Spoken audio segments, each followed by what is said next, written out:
Assalamualaikum warahmatullahi wabarakatuh. Sobat-sobat subscriber yang berbahagia, semoga selalu dalam keadaan sehat walafiat, tak kurang suatu apapun.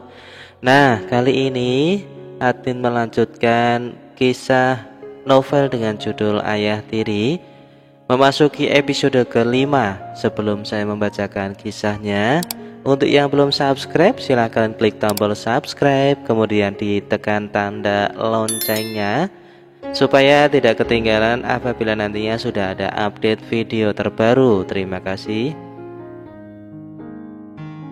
Hari ini adalah hari terakhirku di kampung. Aku sudah memesan tiket bus. Rencana ba'da zuhur akan berangkat. Meski duka itu masih begitu terasa, namun aku harus kuat. Aku harus bisa membuka lembaran baru tanpa Mbah Kakung di hidupku. Kulihat Mbak Sari masih sibuk dengan ponselnya saat aku menyapu halaman. Begitu asik sampai tak mendengar panggilan ibu. "Maaf Mbak Sari dipanggil ibu," ucapku sembari menoleh ke arahnya. Dia hanya mendongak sekilas kembali melanjutkan aktivitasnya tanpa sedikit pun bergeser dari tempatnya semula. Ibu berjalan ke arahku sambil menggendong Rio. "Adikmu demam Lia, tolong panggilin si Bayu atau Sabto ya. Bilang saja ibu minta tolong anterin ke puskesmas."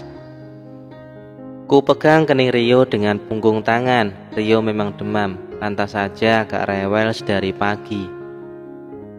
"Nggak minta tolong Mbak Sari saja Bu, sepertinya dia nggak terlalu sibuk," jawabku pelan. Kami menoleh ke arah Mbak Sari yang masih asik dengan ponselnya tanpa melirik ke arah kami sedikit pun. "Mana mau dia? Tadi ibu panggil saja tak menjawab, apalagi disuruh nganter ke puskesmas. Yang ada nanti ngomel-ngomel, ngadu sama ayahmu macam-macam. Panggil Bayu atau Sabto saja, nanti biar ibu kasih sangu buat beli bensin. Ibu tak siap-siap dulu." Aku menghembuskan napas pelan. Kuletakkan sapu di samping pohon bambu yang rimbun, segera ke rumah Bayu yang tak begitu jauh dari rumahku. Ibu dan aku memang tak bisa naik motor. Dulu saat masih sekolah, seringkali aku minta izin untuk belajar naik motor, namun ayah selalu melarang dengan berbagai alasan. Takut rusak lah, takut nabrak lah, takut lecet lah, belum waktunya lah. Hingga sampai detik ini aku tak pernah merasakan bagaimana rasanya menjadi seorang pengemudi. Apapun yang kuinginkan, sepertinya ayah memang kurang berkenan. Banyak aturan yang harus aku patuhi. Tak boleh dilanggar, tak boleh banyak pertanyaan. Sangat berbeda dengan Mbak Sari. Apapun permintaan Mbak Sari, ayah selalu berusaha memenuhi. Meski terkadang permintaan-permintaan Mbak Sari tak wajar untuk usianya yang dulu masih duduk di bangku sekolah. Mbak Sari juga dibiarkan bebas belajar naik sepeda motor sejak kami sama-sama kelas 2 sekolah menengah atas. Seringkali dia pergi ke rumah teman sekelasnya untuk sekedar rujaan, membeli boneka kesayangan, atau foto-foto bersama untuk kenang-kenangan. Dia benar-benar beruntung bisa menikmati masa sekolahnya dengan wajar, seperti anak-anak lainnya. Pergi dan pulang sekolah dengan ceria, saling traktir di warung bakso Pak Slamet, atau saling tukar kado saat ada yang ulang tahun. Sedangkan aku tak bisa sebebas itu menikmati masa-masa sekolahku, terlalu sibuk dengan dunia baru yang mungkin belum sewajarnya aku genggam. Di saat anak-anak seusiaku sekolah dengan riang gembira tanpa beban, di saat mereka bangun pagi dengan alarm suara ibu yang tak berkesudahan hanya untuk menyuruh mandi dan sarapan yang sudah terhidang di meja makan, di saat mereka mengenakan tas, sepatu dengan wajah ceria tiap kali memasuki kelas, di saat mereka berhamburan keluar kelas dengan hati riang saat mendengar bel pulang, menikmati masa-masa sekolah yang begitu membahagiakan. Di saat itu pula aku hanya bisa berkhayal dan membayangkan hal yang sama, yang pada akhirnya aku sadar semua mustahil untuk kudapatkan. Seringkali aku merasa iri, terkadang mengasihani diri sendiri, menangis di sudut kamar sendirian, menuliskan luka dan air mata ini dalam buku diari yang usang. Aku sudah terbiasa bangun sebelum azan subuh berkumandang. Terbiasa, meski awalnya begitu terpaksa. Menyapu rumah megah itu, kemudian mengepel lantainya sebelum penghuni rumah terjaga, mencuci pakaiannya dan membantunya memasak. Sebelum berangkat sekolah, aku sudah membuka toko perabot, menata display yang berantakan, ataupun membersihkan barang-barang dagangan agar tak berdebu. Kalaupun aku telat bangun, seringkali aku juga telat datang ke sekolah. Aku harus lari-lari tiap berangkat sekolah, hanya tak ingin pintu gerbang tertutup sebelum aku memasukinya. Lelah, pasti. Kadang aku juga tertidur di dalam kelas saat jam istirahat. Rasanya capek sekali. Aku pun hanya bisa menangis dalam diam saat tak sengaja aku dengar teman-teman menceritakan keseruan mereka jalan-jalan minggu kemarin, ataupun saat mereka menghadiri acara ulang tahun salah satu di antara mereka. Saat itu aku lebih sering pura-pura tidur, meski sejatinya aku mendengar jelas apapun yang mereka ceritakan. Termasuk saat mereka tiba-tiba membicarakan aku dengan suara perlahan. Siapa yang tak ingin seperti mereka, menikmati masa-masa sekolah dengan dekapan orang tua dan hati riang gembira? Siapa yang tak ingin seperti mereka, penuh canda tawa tanpa beban dan air mata? Siapa yang tak ingin seperti mereka, yang sering jalan-jalan bersama saat hari libur, atau makan di warung bakso bersama saat pulang sekolah? Aku juga ingin, tapi tak pernah bisa. Waktuku tak sebebas itu. Aku seringkali menolak ajakan teman-temanku untuk sekedar jalan-jalan ke pasar atau ke toko buku saat hari libur tiba. Aku seringkali menolak ajakan teman-teman saat ada acara kumpul-kumpul ataupun perayaan ulang tahun. Aku seringkali menolak saat ditagih teman untuk merayakan ulang tahunku dengan mentraktir mereka di warung bakso atau mie ayam sepulang sekolah. Bagaimana mungkin aku bisa? Selain aku tak ingin telat pulang, uang sakuku pun terlalu minim untuk hal-hal semacam itu. Aku harus menabung untuk bayar SPP ataupun bayar buku-buku sekolah. Aku harus menghemat. Bahkan aku jarang sekali ke kantin. Aku selalu membawa bekal dari rumah. Hingga akhirnya mereka tak pernah lagi mengajakku. Mereka tak pernah lagi menawariku apapun itu. Mereka seolah membiarkanku sendiri, meski sudah kujelaskan berulang kali bagaimana posisiku. Seolah mereka tak menerima penjelasan itu, hanya tersenyum kecut, saling pandang satu sama lain dan mengangguk serempak, pura-pura memaklumi padahal tidak sama sekali. Sebenarnya aku takut jika tak memiliki teman, aku takut dikucilkan. Namun apa daya, aku tak mampu seperti mereka. Hingga akhirnya aku pasrah jika mereka tak mau berteman denganku lagi. Kisah sekolah menengah pertama dan menengah atasku hampir sama, dibiarkan sendirian dengan segala rutinitasku yang mungkin tak seperti teman-teman kebanyakan. Hingga akhirnya aku memang dikucilkan, seringkali tak memiliki keberanian apapun saat ada yang sengaja mengajakku. Aku hanya menangis dalam diam, sendirian. Meski aku satu sekolah dengan Mbak Sari, namun dia tak pernah mau mengajakku ngobrol. Dia tak peduli. Bahkan saat beberapa teman sengaja membuli, dia bilang tak mau ikut campur urusanku, apapun itu. Saat jam istirahat pun teman-teman tak lagi mengajakku ke kantin, karena memang tiap hari aku membawa bekal. Jika ada jam kosong, seringkali ku habiskan waktuku di perpus untuk membaca buku. Awalnya aku ingin sekali berontak, namun lagi-lagi aku tak memiliki kekuatan untuk melakukan itu. Hingga akhirnya aku sudah sangat terbiasa sendiri, sudah terbiasa tak memiliki teman untuk sekedar berbagi, sudah terbiasa mengobrol dan bercerita dengan buku diari.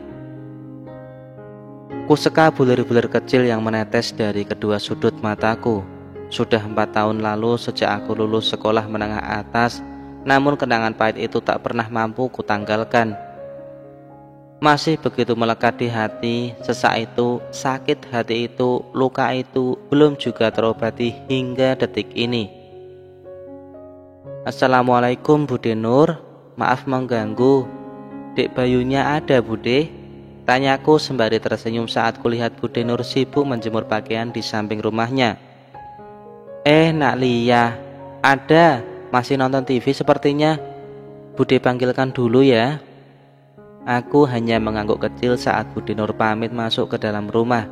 Tak berselang lama aku lihat Bayu menghampiriku. Kenapa Mbak Lia?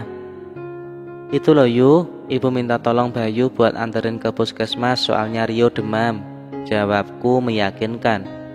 Bayu mengangguk cepat kemudian mengambil kunci motornya dari dalam rumah. Ayo Mbak, bareng sekalian, masa jalan kaki? Bayu menawarkan dengan senyum lesung bibitnya. Nggak usah lah Yu, Mbak Lia jalan kaki saja, deket ini, hitung-hitung olahraga pagi. Jawabku kemudian.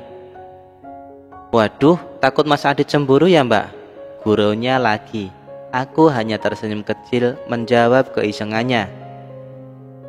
Sampai rumah kulihat ibu sudah siap. Mereka pamit untuk berangkat ke puskesmas. Aku kembali mengambil sapu melanjutkan tugas yang belum selesai kukerjakan. Dan Mbak Sari masih tetap sama. Tak beranjak dari tempatnya semula, entah apa yang dia kerjakan dengan gadgetnya. Lia, bikinin merebus pakai telur dong, lapar aku iki. Perintahnya saat aku masuk ke dalam rumah. Lia mau mandi Mbak, mau siap-siap juga nanti habis duhur mau berangkat ke pangkalan bis. Alah kamu ini disuruh bikinin mie paling gak sampai 10 menit wae kok gak mau. Bukannya gak mau Mbak, alah Mbak Sari sendiri ngapain itu? Gak sibuk toh? Apa kamu gak lihat? Aku lagi fit call nih sama teman-teman kuliahku. Masak sendiri ya Mbak, fit callnya lanjut nanti. Lia mau siap-siap dulu sebentar lagi azan. Alah wong lagi seru-serunya kok disuruh matiin toh Lia. Ku tinggalkan dia dengan segala ocehannya. Aku sekarang mengambil handuk dan menyalakan keran kamar mandi supaya tak mendengar omelannya lagi. Selesai mandi segera aku bereskan tas hitamku. Ibu menitipkan nasi jagung goreng untuk Budi Lasmi sesuai pesanannya kemarin. Kira-kira besok basi nggak ya Nduk nasi jagungnya? Tanya ibu saat melihatku memasukkan nasi jagung goreng ke dalam kotak makanan. Semoga saja nggak basi Bu. Kalau basi ya wes lah, yang penting Lia sudah berusaha bawain pesanan Bude. Ibu mengangguk pelan. Suara deru motor ayah berhenti di depan rumah. Entah mengapa tiap kali akan bertemu dengannya, tiap itu juga jantungku berdegup kencang. Ibu keluar untuk menyambutnya. Lia mana? Tanya laki-laki itu cepat. Lia ada di dapur Mas, kenapa? Ada nada khawatir dari pertanyaan ibu. Lia. Aku menoleh cepat. Mata itu kembali menatapku tajam.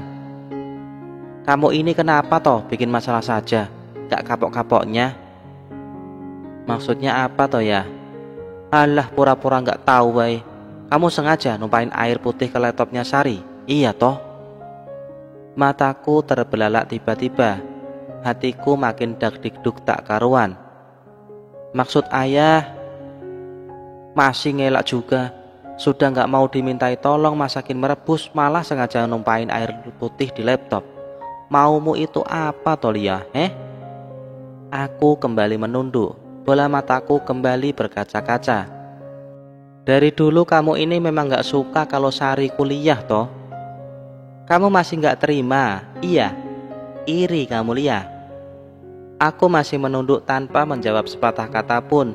Ibu menarik pelan lengan kiriku. Mira, aku masih bicara sama Lia. Biar dia jadi anak tahu diri, gak ngelunjak. Ayo jawab Lia. Jangan diam aja kayak patung. Kamu iri, iya toh? Gak pengen lihat Sari sarjana? Lia seneng kok ya. Mbak Sari sudah mau wisuda, sudah mau jadi sarjana. Meski dulu Lia sempat pengen kuliah juga, tapi Lia ikhlas mengalah demi Mbak Sari. Lia gak apa-apa kerja buat bantu ayah nguliahin Mbak Sari. Tapi kalau Lia difitnah ngerusakin laptop Mbak Sari, Lia gak mau, karena emang Lia gak pernah ngelakuin itu. Tiba-tiba tangan kekar itu menekan kedua pipiku kuat-kuat. Aku sampai melonjak kaget. Ngomong apa kamu, Kamu mau bilang kalau Sari tukang bohong? Iya. Bilang saja kalau kamu memang iri. Kamu gak pengen lihat Sari kerjanya lebih enak daripada kamu? Iya toh? Makin hari kerjaanmu bikin masalah terus, bikin tambah pusing kepalaku saja. Kamu ini kenapa sih mas? Selalu menyalahkan Lia. Apapun yang dia kerjakan selalu gak bener di matamu. Kalau Lia bilang begitu berarti ya memang dia gak salah. Kalaupun air itu tumpah, mungkin dia gak sengaja. Ibu ikut membelaku. Kulihat Mbak Sari berjalan santai ke arah kami. Belain aja terus. Emang anak kandungnya ya dibelain lah. Aku ini apa? Cuma anak tiri, ya toh ya? Selalu gak bener di matanya. Pantas saja banyak orang bilang ibu tiri itu kejam. Kelihatannya aja baik, padahal hati sama lidahnya pedes juga.